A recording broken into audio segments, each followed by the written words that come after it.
Oba Femi and Brock Lesnar closes the show. So the thing I found the most amazing here is that in the lead up to this match, they have made this is Brock's match. He is undefeated in Hell in a Cells. It's like, fine enough story. They put up the stat. His conquering record in Hell in a Cell, he is 2-0. He's had 2 matches in Hell in a Cell. That was the graphic that they had on the screen here. This is his 3rd Hell in a Cell match, it said. He is 2-0. Oh my God, that's pathetic. I was like, is this really his match? So the introduction, Oba comes out, thunderous response, followed by Brock, and Heyman does his entrance, including that Brock is fighting out of the University of Minnesota, just to pretty much gain easy reaction from the crowd, and obviously got him the babyface response here with that line. And the match starts, and Femi is going for body shots here, going with the Alistair Overeem game plan, and then misses in the corner and starts taking multiple German suplexes. Femi would eventually get a table. Breaking news here, everybody. Joining the Slim Jim tables in this match were the Wingstop chairs. Did you catch those? Mm-hmm. Branded chairs. Wow. Sounds like a heart attack waiting to happen. The Wingstop chairs. And Femi Irish whips Brock into this table and the steps, and Brock, his side is going to look like Yuto Ice's pectoral muscle did today on the G1. It was just all red and marked up, and Lesnar then uses the steps as a weapon, drilling Femi in the head, more Germans, and then, of course, Lesnar using the Wingstop chair.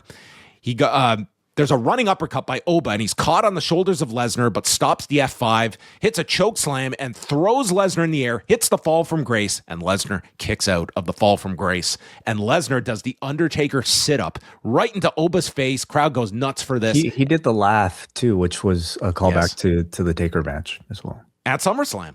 Yeah. Mm-hmm.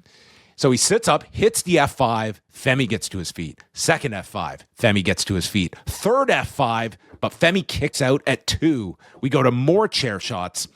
And then Brock, wouldn't you know it, this canvas has all these cuts around the perimeter. Wouldn't you know it? And they were there, and Brock just ripped open this canvas, removed the padding, and exposed the wood. And it was time to get... to take this to another level. And so he tears up the ring and goes for a tombstone. Now, I'm sure that this idea, it's something for Brock to do. I would not have imagined it would get such a reaction that this was like the loudest reaction of the match when he went for the tombstone and did the Undertaker style pin with Oba kicking out, and Lesnar is stunned as Femi kicks out. It's significant because we've never seen Brock do this sort of homage spot before. Oh, I get it. I wouldn't have expected it to get over so much as it did in this match, but it does. But calls back to the biggest win of Brock's career. I feel we could say by now, and I mean people just go crazy. I think for any sort of reference to the past like this. And Femi just powers to his feet, punches the chair away, fall from grace, and he wins it. 11 minutes and 40 seconds. And Cole immediately states, if this is the last time we see Lesnar in a WWE ring, what a memory he has left with us. And Femi is standing there alone. Cole proclaims him the next big thing is here. But then Brock returns to the ring, shakes hands with Oba, hugs him, and then addresses the crowd saying that Oba is the future, I am the past. And he never said he was retiring, but I mean, every bit of this suggested that this is it for Brock. I don't know how much more you could end a career beyond, hey, we need someone and we're going to pay you a lot of money. And then Brock, maybe he's the smartest one here, that he is going to keep that one open. But it will be one of the grand mysteries why they did what they did at WrestleMania. Because you couldn't do that here. You just could not do it without it becoming a joke. So this was like the consolation of a retirement speech. And that's kind of how I took it. But I mean, it will remain to be seen. If there's a Saudi card, if there's a gap somewhere, I mean, Brock doing another match is certainly there. But this definitely felt like this should be the end for him. I think he's back for Mania. I don't expect this guy's career to end at all. He's clearly paying homage to the Undertaker in more ways than just that tombstone pile driver. Oh, he did the whole thing at WrestleMania. And it's Saudi Mania as well, which means Saudi money, and those two. I mean, the idea of those. Do you need more reason than that if you're Brock Lesnar? Like, oh my God, you do a match where if Undertaker wins, he gets his streak back. Oh, you mean a Taker match? It's like the Leon Slater gimmick where he loses his record in the history books.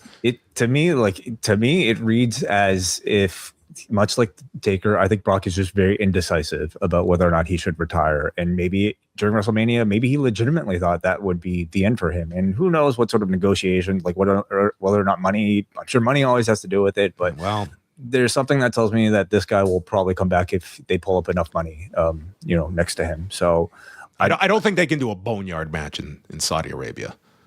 Oh, yeah. Probably not. I mean, that's probably the safe assumption would be to keep all doors open on a Brock return. Yeah. I guess I'm just watching these. It was like, it should be over for this guy at this point. Like he is. Why? He looks exhausted in these matches. Like absolutely. He always does. He always sweats this much. Yeah, he does. And it's like, it's not like it's unconcerning. He can pull off a Brock Lesnar 10-minute sprint. Like, I think he still looks very capable of it. Like, I don't know. Would that take away from, like, I don't know, the Oba Femi feud if he came back and was billed as, like, another main event? And I wonder, I don't know. But this company certainly, like, wants to use him as a special love their attachment. Stars. And once you're in that grouping of, like, the big stars, Brock is one of those. And there's great financial incentive to keep the door open for more. And like twice a year, I guess in this year it's been 3 times, but 3 times a year to do this sort of sprint where like he gets to like lift the guy with a bunch of F5s and German suplex him like a bunch of times, maybe a tombstone here and there. Do that for 10 minutes and make like millions of dollars. I feel like that you're not really, it's not that much work considering how much money he's making, but. I thought like as a Brock Lesnar style of match, in terms of, I thought it was like satisfying. It certainly had the crowd reaction, but as a Hell in a Cell, the idea of the match, like by the end of this, you certainly felt Oba is the big star. I don't think this was like this blow away match, but it served the function of putting Oba front and center. I really like the idea of closing with Oba as opposed to had they done just like the Punk Cody thing. Like certainly you could have, it wouldn't like have ruined anything, but I like the fact that they made night one, it's all about Oba as our next star because agreed. God, you go through all these names. It's like they need an Oba Femi. Like they need stars under 40 and this guy's under 30. This guy, like this industry is his oyster if he doesn't get hurt or have any problems that he encounters along the way. So I thought the match order served its function here, but I would say as a whole way, like maybe you feel differently. Well, just on the match, I feel even though like by the end it felt satisfying, I felt it could have used more as a Hell in a Cell match. To me, there just wasn't enough brutality that I think like this type of match calls for. It was Brock's match. It's Brock's I recognize match. Like most Hells in a Cell in the past, probably like I mean, it's still building its like living off of the legacy of Mick Foley, up until this point, and very like no match has come close to that, right? But this match I think just could have used a bit more. And but you know what? The more recent comparison is that Punk Drew McIntyre match, and like this came nowhere close to that. Like that was the one that night we were talking like this has rehabilitated Hell in a Cell after all these years of kind of breaking this match into a non-entity.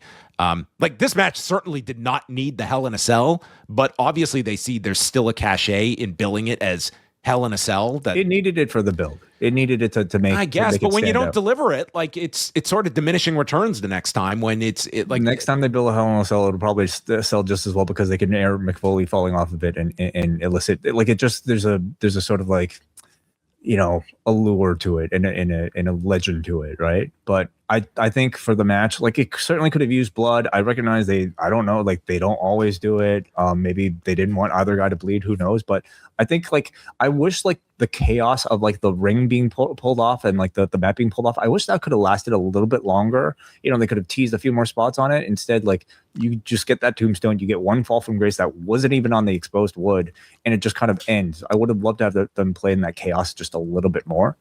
But it's like the dangerous structure should have been in the cell and not like, hey, look, it's wood. It's wood underneath the ring. That's a real wood on the floor. Oh, yeah. And the last thing, you do not have to see this press conference. The last 10 minutes, they had Oba Femi on the desk outside with the fans. He was awesome. He was really good. It is so evident the confidence this guy has in himself that, listen, I'm a great promo. I'm a great wrestler. I am the guy. There is no question. I am the guy.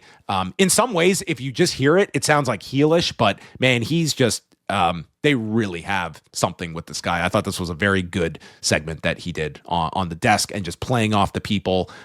He was complimentary toward Brock. He even took some shots at CM Punk, and the crowd got into that. To me, the major question is what the rest of the year looks like for Oba Femi. Yeah, I certainly, they had built him as the next guy, and that would mean the follow up with him outside of Brock Lesnar is we're just starting to see that because he's been attached to Brock Lesnar pretty much the entire way. Even when he's not attached to Brock Lesnar, he was kind of attached to Brock Lesnar because this feud was lingering and it was always going to be his destination for SummerSlam. So how big of an attraction will he feel now that Brock Lesnar isn't on the other side? And I think that would mean you would have to pair him against similarly large names. You can't pair him with an Austin Theory. You can't pair him with like just anybody, right? In order to carry on this momentum, you got to be eyeing towards Roman. If not Roman, then Punk on the other side, right, on SmackDown. But Gunther is there too. So like coming out of the show, you got Gunther, you've got Oba Femi as like your two guys headed, like your two monsters headed towards the championship. And I think at least one of them should be confirmed like very soon. I'm talking like by Survivor Series, You think putting Oba with one of the champions by Survivor Series, not waiting till Mania. Either him or Gunther, I could see either one. I mean, Gunther Punk seems like a more natural path, and I think like they've already teased Roman and Oba is like, can they wait until WrestleMania for that? Like, can you wait until WrestleMania to crown Oba Femi? I think that's too long. That's the ideal time, but I think that's really tough because I mean, you have to detour him for at least until Rumble, and that's a ways away. So. They also need to do something about that whole King of the Ring explanation. That's just fucking bullshit. It never happened. He's a King of the Ring winner way, and he's 1-0 in Hell in a Cell now. It's July on the Post Wrestling Cafe, and that means our extensive G1 coverage begins starting July 11th. We're going to have reviews of every single G1 card right up to and including the finals in the middle of August. Plus, Rewind Away takes a look at 2 episodes of Heels. We're also going to be going back to 2005 for a review of WrestleMania 21, and it is the start of our double shot episodes covering this season of Dark Side of the Ring. Plus, we are going to dive into the 3rd season of WWE Unreal. All that and so much more can be yours by signing up to the Post Wrestling Cafe. It gets you XL editions of Rewind to Raw, Dynamite, and SmackDown, Collision Course on a weekly basis, MCU later, and so much more.